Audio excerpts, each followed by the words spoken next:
The Corrections by Jonathan Franzen. You must excuse me because I am a bit under the weather still, and I have a massive sore throat right now, so basically I'm going to be gulping up water like every 5 minutes or so at least, so, hopefully, but I decided not to put this off anyway because I figured I could still at least talk to some degree, but I am kind of having trouble with that even still. But I'll try to soldier through it. So this is a 2001 novel that was almost eerily on, like, prescient to about American family life, and it was literally published like September 1st, I believe, of 2001. So it was like just like less than 10 days later, or I'm sorry, less than obviously the tragedy struck the whole nation and the world at large. So, but many people believe that Franzen was onto something with the kind of predictions and of like not only American family life, but just kind of consumer culture, or just kind of different aspects of the social consciousness that were at hand in the late 90s, let's say early 2000s. And because I'm just not from that point in time, it's kind of hard for me to super relate to that, because for me, hearing about September 11th was just like a moment where I was just like a lot of fear, definitely, but I was only 5, so but anyway, so this novel is to put it in simple terms, it's about a family. I believe the family patriarch is Albert, and his wife Eden, and they are basically been married for like literally 50 years. So they're like already well into their 70s, I believe, both of them, and both of them are looking to get the family back together one last time. And they have 3, I believe, kids, and they have, I believe, their oldest son is named Chip, and he is a kind of a not failed, but kind of a maybe undistinguished, I guess, kind of professor of, I think, like something like sociology or philosophy, I believe. He's talking about Deleuze and mentioning different cultural critiques and literary or feminism and stuff like that. So there's like kind of cultural stuff, a lot of stuff like that, kind of maybe even poking fun at that a little bit. And then there's Gary, who is haunted almost by the fact that his marriage life or his home life. I think he's only son of Albert and Eden, so that's actually has kids, and but even his life, is like it's not like a rose garden. It's just like a lot of different. He has a wife that's like kind of like not literally bipolar, but just has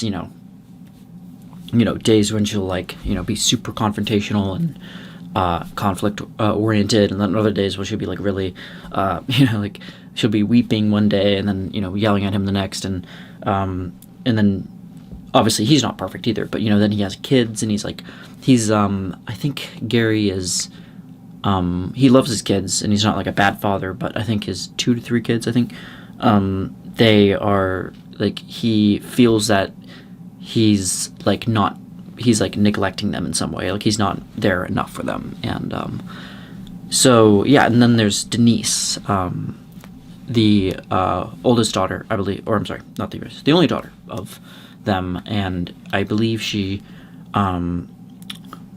doesn't get, or she has a marriage that fails, I think, and she ends up getting interested in like the culinary world of like food making and homemade, or kitchen, like chef. She becomes a chef basically, and most of this takes place in various places in New York City, and then but also there's it starts off right off the bat kind of with Chip visiting them, his parents in, I'm not sure exactly where it starts, maybe on the East Coast, or I'm sorry, West Coast, I think, on this time. And he's basically trying to write a screenplay, and he's like at a loss of like how to continue with it, and he keeps like going back and forth with his older sister, or I'm sorry, his younger sister, on like how, you know, like, and that's what I thought the corrections was going from, because I thought like, okay, so this is just going to be about the screenplay then, and it's like, that's fine, I'm fine with that. A very singular kind of theme going on there, but you know, context given. But yeah, this I thought that was like he was going to be just kind of undergoing a bunch of like revisions and corrections, I suppose, and that's where I got the name from. But it turns out later on in the novel, I was like, the screenplay doesn't really play into too much. It's just one of the many different things that Chip uses to kind of like he tries like kind of hatching different way. Some of them are hapless, and they seem to be kind of not to end well. Like certain plans of his like kind of like go wayward and are aimless, and he ends up you know, first visiting his father and finding out that Alfred has Parkinson's, and he has early onset.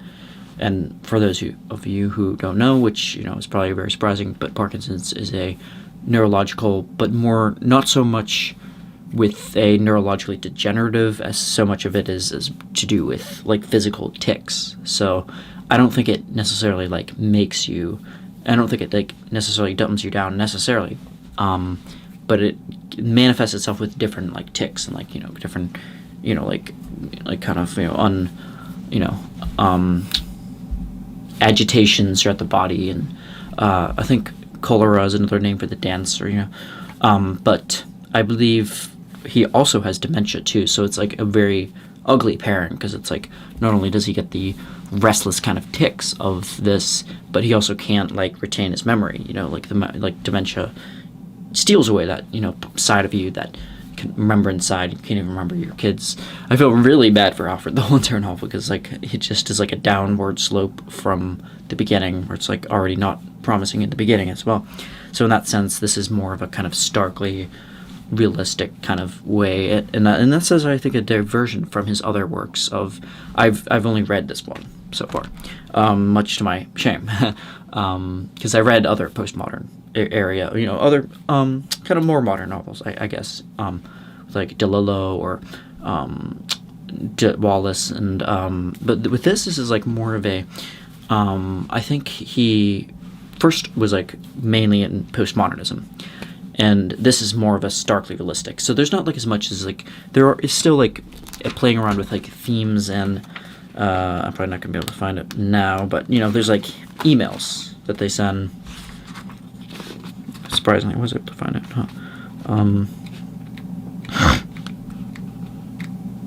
Okay, maybe not. Well, anyway, but yeah, they have emails that they send one another, you know, in like that format, and like, you know, just to maintain it. And then there's like random kind of interspersed like advertisements for different things, like, you know, like tongue-in-cheek kind of, I can only imagine, kind of remind me a bit of like William S. Burroughs, kind of, you know, or a bit of like Richard Brautigan or something, you know, like this very tongue-in-cheek kind of just poking fun at consumer culture, not without being too like kind of wry, edgy, kind of in that way that's already been established plentifully in the 90s, but like in a way that, you know, still sounded fresh, I think. But yeah, I think he was departing a little bit from that kind of style of like using literary forms, or like trying to like turn those things on their head, or, you know, like using the medium becomes the entirety of the expression, I guess. It's like the but with this, is like, it's just like it's earnest, I think. It's like trying to tell, you know, the story of a real life, of a, you know, obviously fictional, but like they could very well be real. They're rooted in reality. They could be the American family in a sense. And Alfred is basically,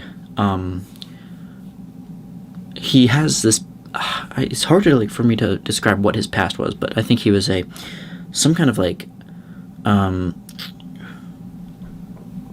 he was like involved with like some sort of a maintenance, or like he was like good with his hands, but also he not sure like exactly what Alfred did, but he had a pretty kind of pragmatic kind of in the sense the I'd imagine maybe the silent generation, I guess, is where he comes from. For he hails from hard work and early beginnings and starting his own company. I do know that he starts his own company, and there's like various things, records of different things he's looking for in the basement early on in the novel.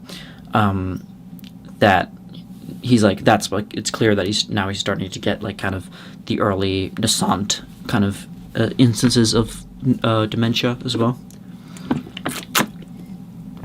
It becomes very clear that he might not all be there. But there's also Enid. I think that's how you pronounce it. Is looking forward to like these different things and like different like cathartic meetings and like trying to get everybody together on whether it's a cruise ship. But yeah, that's another part that I found kind of funny, was like when they're on the cruise ship and it's kind of a almost tragic comedy in that sense, because they were like talking to all these different Swedish people on the cruise ship, and like Alfred had kept kind of it was supposed to be fun, and like every time Alfred would just keep going back and forth, and eventually he actually jumped off, I think, and injured himself after falling into the water, I believe. And then I think this might have been when they were like already port side, I guess. So they ended up like having to hospitalize him, and luckily it wasn't too bad. But yeah, they end up. But yeah, there's Chip. Going back to Chip, he has kind of gets himself in sticky situations that kind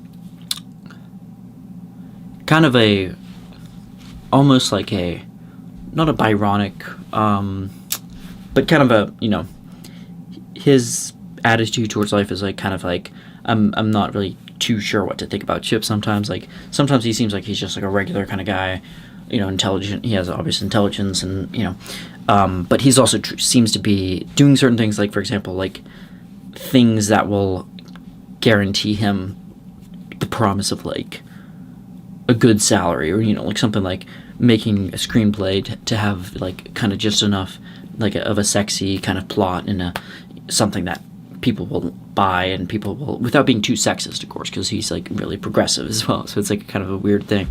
And then he also gets involved with a student and ends up, and the student like very bitter about the way that he treated him, ends up like basically informing the administration of like the staff of the college that he teached at, that he was like he had an illicit affair with her, and that he ends up getting fired. And then from then he ends up going to New York, and then ends up working at this, I want to say it's like some kind of law firm or some kind of brokerage, I think, or something.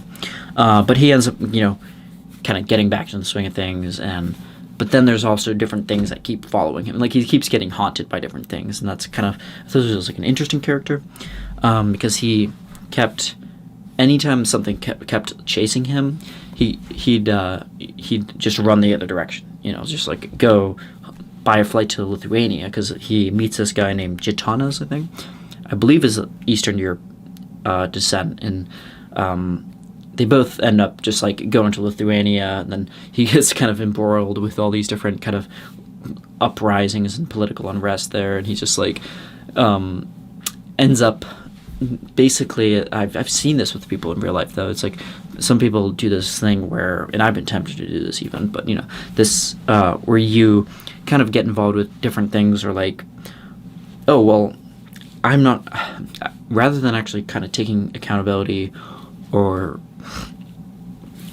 acknowledging that I'm even in here in this like present with this local circle, I'm just going to kind of hop up the train, just like go to some other place, and then just like basically camp out, just kind of screw around and not really, but at the same time kind of have some weird type of vigilante type of thing where you go and some of that's fine, like if you're going and you're volunteering too, or or you're working overseas, or you just want to change the scenery.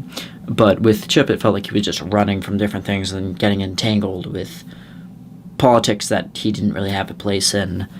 And yeah, I just but besides the point, he ends up returning home. And then there's Gary, and Gary has a very he seems to be like kind of the most reasonable of them. Like he's like the most conscientious, but he's also has his own faults as well. Like he's kind of almost like begrudgingly faithful to his wife, because like there's like a funny kind of scene where he's like he couldn't even imagine cheating on his wife because he was like just the idea of it sounded like kind of like disgusting to him. So he's like, well, is that actually me being moral, or is it because that is an interesting kind of dilemma, because it's like sure, he's not cheating on his wife, that's good for him, but at the same time, if he doesn't have the ability to harbor up or if he's not like mad out of his mind, like head over heels, like horny for this other person, for lack of a better word, like, is that really him being like restrained, or so it's like a interesting kind of thing. But yeah, he has kids, and there's like another thing too with like interesting tropes that keep showing up here and there. Like one of his kids like gets really into like home surveillance, which I thought was kind of funny. Just knowing that like the only thing I really know of home surveillance, like CCTVs and all that, probably got pretty accessible, I'd say, like maybe mid-90s, early 2000s, so right around when this was written. So, but very impactful, because I really loved the movie. It's one of my favorite movies. I think I mentioned that. And the part where Chauncey Gardner's on the talk show, and he's like, now he's a part of all of the Hollywood actors and all of these different people that he saw on TV so often as a kid and up until his adulthood, well into it, and like him kind of having a stagnated kind of Arrested Development, like he never really was like, I feel bad because he was never let outside and let to actually see how these people interact and see how the world is, aside from that little garden area that he knew so well. So yeah, there's this idea of like, like certain looks or certain things we get. But going back into the corrections, there's so basically, I know I'm missing something. I'm not sure what it is, but basically there's this part in the novel I thought was interesting. That was like, so Denise, I think, gets into cooking, and there's like a lot of different weird like rivalries. I think she has like a romantic relationship, and she's actually interested in women. So I think like her sexuality is that she's like ends up, there's like a pretty brutal scene where she ends up getting fired because she actually slept with the owner's wife. And but yeah, it's just like this interesting dynamic between siblings, and and how different people, like Denise is like might be more cautious than Chip, but might be, might not be as kind of persuasive, or and or verbally maybe or Gary might be just more conscientious and kind of more of a homebody. But yeah, I thought the one thing that, as far as takeaways that were a little bit more of like a criticism, is that I think it's a little bit too like it kind of just played out certain parts of the novel, like parts that were in a similar way, kind of like what Roberto Bolaño did with 2666, is the fact that it just kind of and not to the extent of like rapes and murders or anything like that, which that book had like a plethora of just different things, just page after page. But this is the only thing I could say about that is that it dwells a little bit too much in like the kind of the crappy underside, the underbelly of like certain relationships and stuff like that. I thought it kind of like was like putting a little bit too much of a like directing its periscope to those like very seedy, shameful moments, like of just like kind of like, okay, so why are we here? Like, and I thought like I could elevate that a little bit, and it did in a sense, because I felt, even though this is like, not the happiest novel, I think Franzen, when he said he was writing this, he said he was like, it was actually fun to write, more so than usual, but because writing is like inherently, something that's like a asocial, or not antisocial, but kind of away from people. Like I think he said like 10 hours away, you're away from people, and then you're like, and it's like walking out of that, and then all of a sudden knowing that Oprah is like pondering whether or not she should have your novel on her book club, which in a sense is like maybe not the worst thing, because Cormac McCarthy had his book on there, so The Road, I believe. Excuse me.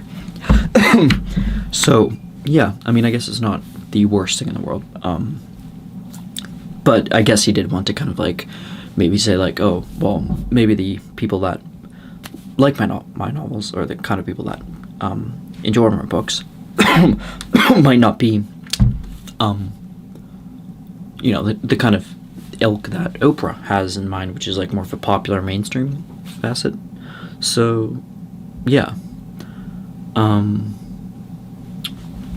yeah, this novel has a lot to do with like generations and like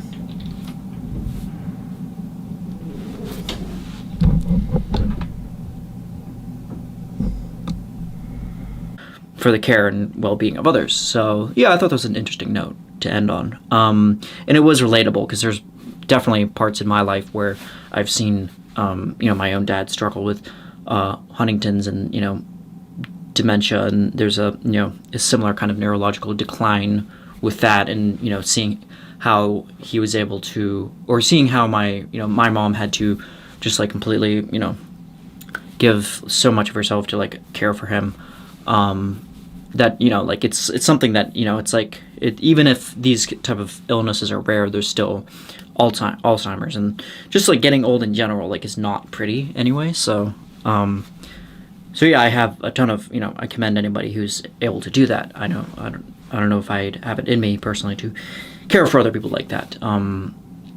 But yeah, there's because you have to give a part of yourself. It's a big sacrifice, right? Like you have to like sacrifice willingly, not just in a kind of physical way of like bending over, but just the time manner of just like sitting with someone, or with somebody who's lost themselves, and trying to make conversation with somebody who doesn't have that part of themselves.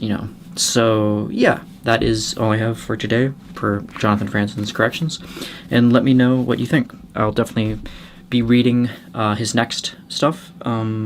As far as I know, there's some pretty new stuff. I think there's one that he released semi-recently, maybe a year or two ago. So I'll definitely be checking those out. So thanks for watching. Bye.